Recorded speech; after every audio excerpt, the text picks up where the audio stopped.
सतगुरुदेव की जय। वीडियो को लाइक और शेयर जरूर करें, चैनल को सब्सक्राइब जरूर करें। इस ज्ञान के आधार से आपकी आस्था या किसी परिवारजन में या किसी धन में नहीं रहनी चाहिए। जब आप यहाँ से चलन के योग्य होगे और ये रहकर आपकी परीक्षाएं भी होंगी, आपके ऊपर कोई ऐसी आपत्ति ऐसा आएगा सत्संग में, फिर आप देखेंगे कि मेरी वृत्ति बेटे में है कि बेटी में, पोते में है कि या पोती में, कोठी में या कार में। आप जी ने अपने उस जाल को स्वयं काटने की चेष्टा करनी है कि तो जुल्म हो गया, मेरा तो इसमें आस्था है। और यहाँ आशा रही तो वापस जन्म होगा, जहाँ आशा ता बासा होई और मन कर्म वचन सुमरियो सोई। आपकी यहाँ किसी भी चीज में आशा रहेगी, आस्था रहेगी, तो वापस आप जी को आना पड़ेगा। इसी यहीं पर मनमाने या फिर बैल बनकर आ जा।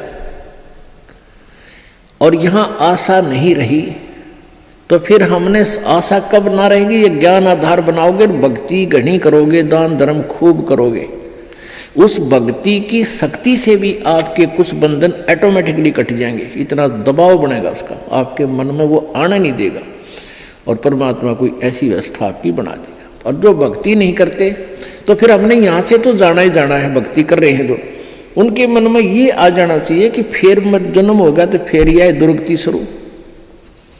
मनुष्य जन्म भी हो गया तो मनुष्य जीवन में क्या सुख पाया अपना? आज हम 60 साल के हो गए, हमें पता है क्या मिला इस जीवन में और क्या हमारा था और क्या पराया था। तो इस ज्ञान के आधार से निर्णय हो जाएगा कि अगर फिर जन्म हो गया, फिर वो प्रोसीजर, बेटा ना हुए तो दुखी, हो गए तो महादुखी, क्योंकि फिर उनके पालन में पोषण में कोई बेकादेगी मृत्यु हो जाए काल, तो फिर रोज जाना करे काम, तो रो रो का टक्कर मारेंगे, वह दुर्गति न्यारी। तो इन सब बातों को ध्यान रख के तो सच्ची श्रद्धा बना ले कि तो मरना पड़ेगा, पर इसी जगह चला फिर मरना ना पड़े, यहां से तो जाना पड़ेगा। तो इसलिए ये तो अपना है ही नहीं, चाहे बेटा है चाहे बेटी है, मोह है या ना है। तो अपने परिवार में आप जी ने ऐसे रहना पड़ेगा जैसे एक गाड़ी, रेलगाड़ी का कंपार्टमेंट होता है और उसमें आप सफर कर रहे हो, जिसका जहां स्टेशन आ जाएगा ऑटोमेटिकली उतर जाएगा। किसी का 2 घंटे का है, किसी का 10 घंटे का सफर है, किसी का 24 घंटे का है वो। तो ऐसे ही आप जी इसको ऐसा समझ कर रहोगे जैसे रेस्टोरेंट होते हैं, होटल में जाकर डट गए, तो वहाँ सारी सुविधाएं होते हुए भी आपको पता है कि ये मेरी नहीं है, उनका प्रयोग भी करना है। उनमें मेज कुर्सी पलंग टीवी वहाँ पर है, उनका पंखा कूलर एसी फ्रिज, उनका प्रयोग भी करना है, लेकिन अंडरस्टूड होता है कि मेरी को ना, ये तो धनी की है। तो ऐसे ही ये सारा रेस्टोरेंट, ये होटल, ये काल का है और हमने किराए पर अपनी पूंजी जमा करा का यहाँ, तो ये कुछ समय का रहने का यहाँ पर मिला हुआ है और ये व्यवस्था बता दी, इस खेती में बना रखा, ये मजदूरी कर, ये ऐसे खा ले, ये या छोड़ रखा है। लेकिन ये अपनी नहीं, हम यहाँ होटल में कुछ दिनों के लिए सटे करे हुए। यदि ऐसी आस्था आपकी बन जाएगी तो फिर कोई पल्ला नहीं पकड़ेगा आपका, कोई बाधा नहीं बनेगी। अन्यथा जो भक्ति नहीं करते हैं उनकी कैसी वृत्ति होती है। अब जैसे कोई पिछले जन्म में भी कोई भक्त भक्ति करता था और वो पार ना होया, आप जी हो, परमात्मा चाहते हैं कि तुम सभी पार हो जाओ, बहुत अच्छी बात है, क्योंकि पार होने के लिए तो ये सारा खेल हो रहा है आपको पार करने के लिए।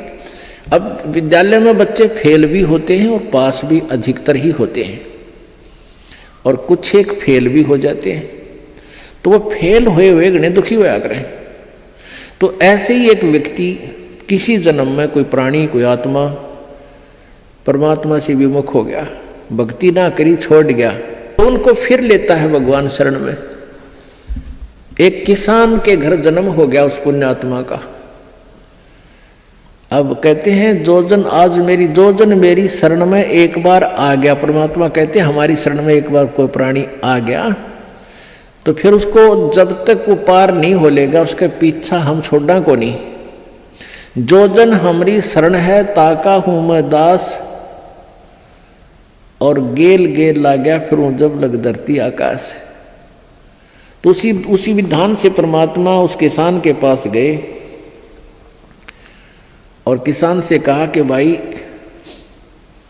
किसान पहले बैठे, राम रमी हुई, क्योंकि पिछले संस्कारी जो भक्त होते हैं वो कहीं भी जन्म ले लो उनमें वो भाव श्रद्धा बनी रहती है। आओ महाराज जी बैठो जी, बड़ी आसन दे दिया, आप नीचे बैठ गया भगत की तरह। तो महाराज जी होते हैं, अपने भक्ति का ज्ञान सुनाते हैं, परमात्मा की चर्चा शुरू कर दी। तो वो किसान कहने लगा, कहाँ जी भक्ति तो मैं करता हूँ, क्या भक्ति तो मंदिर में जाता हूँ, शिव जी की पूजा करता हूँ। फिर सारी बात बताई, भाई यह भक्ति ठीक नहीं, भक्ति की विधि ये है जो आपके शास्त्रों में लिखी हुई है, कैसी करो। अच्छा जी ठीक सत है, भक्ति भी कराएंगे भाई, फिर उपदेश ले ले। अगना जी नहीं, ये तो बच्चे छोटे छोटे हैं, ये थोड़े से ठीक हो जाए, अपना काम संभालन जोगे, फिर महाराज जी तेरे आप पक्का चेला बन जाऊंगा। लाख समझाने पर भी नहीं माना, यही कहता रहा। परमात्मा चले गए। कुछ दिनों के बाद फिर गए, देखा क्या किसान के 2 लड़के थे, उन लड़कों के भी बच्चे हो रहे, उन खिलाने लग रहा खूब प्यार से, सीने से लटा रखे पोते। परमात्मा फिर गए, किसान भाई भगत जी देवता तेरे बच्चे भी समझदार हो गए हैं और खेत का काम संभाल लिया, तू आजा भक्ति कर ले, नाम ले ले। ने बोला महाराज जी देख छोटे छोटे पोते हैं, बच्चे खेत में जहाँ हैं काम कर रहे हैं और मैं इनको बाद में संभाल रहा हूँ, अब मुझे फुर्सत नहीं है, थोड़े ही बच्चे पोते बड़े हो जाए थोड़े से, फिर मैं भक्ति करूँगा। बहुत कहने पर भी नहीं बोला, ना बाबा जी दुखी ना करे मैंने, क्यों पोते घने प्यारे लग गया करे। यह काल का एक भयंकर जाल आगे और बढ़ा देता है उसके ऊपर। अब बेटे तो उल्टे बोल रहे, कोई धमका दे, कोई खुरका दे, और वो पोते बोल रहा करे प्यारे प्यारे, तो वो घने प्रिय लगते हैं। न बोले बाबा जी तू तो सब ऐसा ही, तेरे तो कोई लाग नहीं, कोई संतान नहीं, तेने क्या पता संसार के उसका है, कह दिया भक्ति कर ले, भक्ति नहीं होया करे, पोते बड़े हो लेंगे फिर बात करूँगा तेरे से, फिर जरूर नाम ले लूँगा, पक्की बात हो रही। नो टाल टूल दिया। अब 4 साल के बाद फिर आए परमात्मा संत जी रूप में। तो घर आके पूछा कि भाई तुम्हारा वो कहाँ गए तुम्हारे पिताजी दादाजी। वो पता चला कि वो तो मर गए, 4 साल हो गए, मृत्यु होगी। मालिक को तो पता था, क्या था कि खेत में उन्हें का बैल बन गया, आके बैल बन गया, बैल की चुनी प्राप्त की, और खेतों में उसका बेटा उसको हल में जोत रहा। अब परमेश्वर वहां पहुंचे, वो लड़का भी जाने था, महात्मा कई बार करते, रोक दिया, कहा महाराज जी कैसे आना हुआ कि भाई डट जा तेरे बाबू, तो 2 बात बतलाऊंगा। उस बैल के कान में निकट सी जाकर कहने लगा, रे भगत अब तो आजा मेरी शरण में, तेरा शरीर छुटवा दूं बैल का, और नाम दे, तेरे को मनुष्य जीवन दे दूंगा, और तू चाल देख ये दुखी हो रहा, तेरा लठ लग गया, तेरा बेटा लठ मारे हैं, और तेरी के दुर्गति हो रही, तो क्या कहे वो बैल। न्यू कहा बाबा जी तू बोल रहा मत, अब मैं यहाँ से मर जाऊंगा, दूसरा बैल आ गया, वो थोड़ा काम करेगा, मेरे बेटा ने टोटा हो जाएगा, वो तेरा गजब हुई हो। परमात्मा बोले अच्छा भाई कोई बात ना, ले धन बना तो बेटा के। अब कुछ दिन के बाद वो बैल भी मर गया, मृत्यु के बाद वो सांप बन गया। अब सांप को एक याद होता है, उसने कहीं धन गाड़ रखा, पहले जमीन में दबाया करते चोरों के डर से, धन जेवर दाब दिए, पैसे चांदी के हुआ करते सिक्के, वो लको दिए, छुपा दिए। तो सर्प बनकर वो वहीं घूम रहा है। अब वो पुत्र वधुओं ने देख लिया शोर मचाया, सांप सांप, उन बेटिया ने मारा लठ उसका, वो मोरी में गए निकल गया, पर एक दो लाठी अच्छी लग गई उसके कंडे में हो गया बीच तय। वो सहज सहज धीरे धीरे सरक कर बोझड़ों में झाड़ बोझड़ा में पड़ा। जब परमात्मा गए, कहाँ सुना भगत जी